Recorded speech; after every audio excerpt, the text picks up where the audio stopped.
Assalamualaikum warahmatullahi wabarakatuh. Perkenalkan, nama saya Fatmawati, NIM 1813010050. Kami dari kelompok 9 akan menyampaikan materi tentang perjanjian leasing.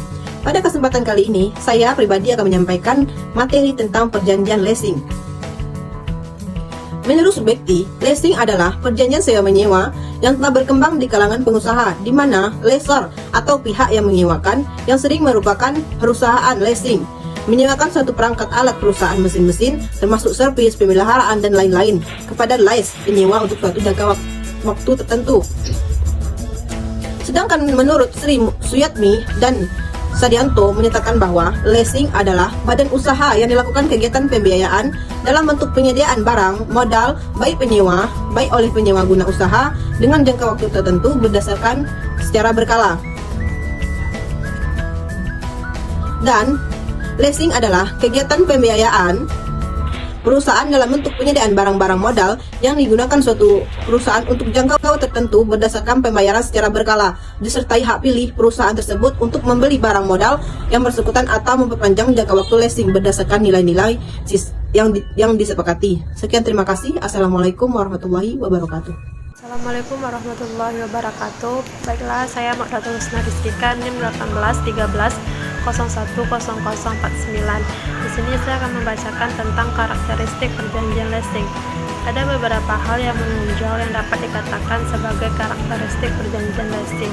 Antara lain, pertama yaitu yang A, leasing pada prinsipnya dianggap sebagai salah satu metode pembiayaan bisnis. Dasarnya berbentuk perusahaan pembiayaan dengan objek pada umumnya adalah barang modal, alat produksi, atau beberapa bentuk barang konsumsi. Yang B, lessor bertindak atau berkedudukan sebagai penyandang dana, sementara barang objek leasing disediakan oleh pihak lain atau lessor sendiri. Yang C, menyewakan barang modal, karena itu leasing dikategorikan juga sebagai asset-based finance.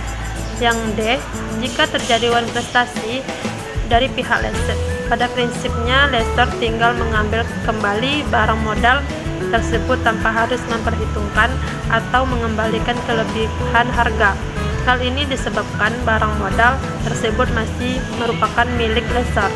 Yang terakhir, terjadinya peralihan hak tidak demi hukum. Tetapi jika terjadi hak opsi digunakan, jadi levering dianggap terjadi tidak segera setelah transaksi leasing dilakukan, tetapi nanti setelah opsi tersebut dilaksanakan oleh leasing pada akhir masa leasing. Sekian, assalamualaikum warahmatullahi wabarakatuh. C. Jenis-jenis leasing. Jenis-jenis leasing itu ada dua. Yang pertama, operating lease. Operating lease disebut juga service lease. Leasing seperti ini tidak dibenarkan dilakukan oleh perusahaan finansial sebab menurut keputusan Menteri Keuangan nomor 1169/KMK 01/1991 yang dibenarkan hanya leasing yang mempunyai hak opsi. Operating lease ini biasanya merupakan suatu corak leasing dengan karakteristik sebagai berikut. 1. Jangka waktu berlakunya leasing relatif singkat dan lebih singkat dari usia ekonomi barang tersebut. 2. Besarnya harga sewa lebih kecil ketimbang harga barang ditambah keuntungan yang diharapkan lessor. 3. Tidak dibenarkan hak opsi bagi lessee untuk membeli barang di akhir masa leasing. 4. Biasanya operating lease dikhususkan untuk barang-barang yang mudah terjual setelah pemakaian atau yang laku di pasar barang bekas. 5. Operating lease biasanya diberikan oleh pabrik atau leverancier. 6. Biasanya harga sewa setiap bulannya dibayar dengan jumlah yang tetap. 7. Biasanya lessorlah yang menanggung biaya pemeliharaan, kerusakan, pajak, asuransi. Biasanya kontrak leasing dapat dibatalkan sepihak oleh lessee dengan mengembalikan barang yang bersangkutan kepada lessor. Yang kedua yaitunya financial lease. Financial lease ini sering disebut juga dengan capital lease atau full paid lease. Financial lease merupakan suatu corak leasing yang lebih sering diterapkan dengan ciri-ciri. Yang pertama, jangka waktu berlaku leasing relatif panjang. 2. Besar harga sewa ditambah hak opsi harus menutupi harga barang ditambah keuntungan yang diharapkan oleh lessor. Yang ketiga, diberikan hak opsi untuk leasing untuk memberi barang di akhir masa leasing. Yang keempat, finansial lease dapat diberikan oleh perusahaan pembiayaan. 5.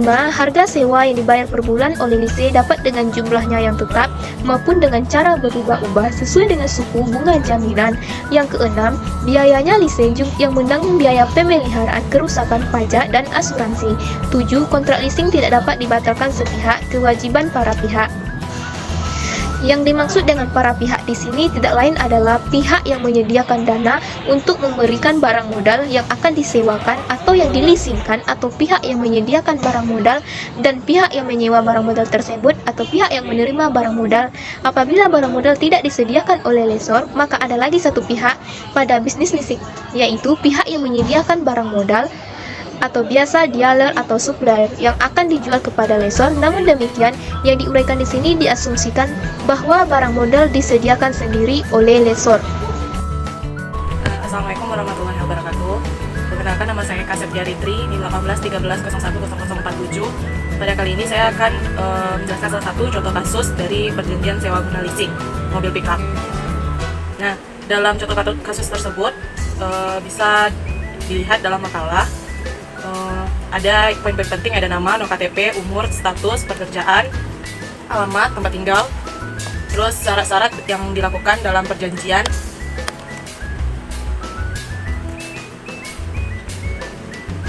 terus poin-poin penting dalam melakukan perjanjian yang menguatkan, yaitu pasal 1 tentang ketentuan umum dan berserta isinya. Setelah itu ada pasal kedua tentang objek sewa guna usaha. Ada pasal ketiga, yaitu jangka waktu. Pasal keempat tentang harga sewa guna usaha. Terus ada pasal kelima, cara pembayaran. Pasal keenam tentang penyerahan. Pasal ketujuh, hak dan kewajiban para pihak. Dan pasal ke-8, jaminan tunai. Pasal 9 yaitu tentang asuransi. Dan pasal ke-10, resiko. Pasal ke-11 yaitu overmatch. Pasal ke-12 yaitu hak opsi. Pasal 13 tentang pengakhiran perjanjian. Terus pasal 14 penyelesaian sengketa. Pasal 15 ketentuan lain-lain.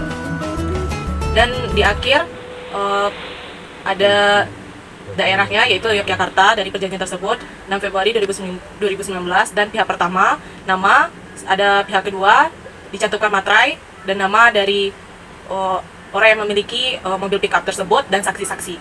Sekian, terima kasih.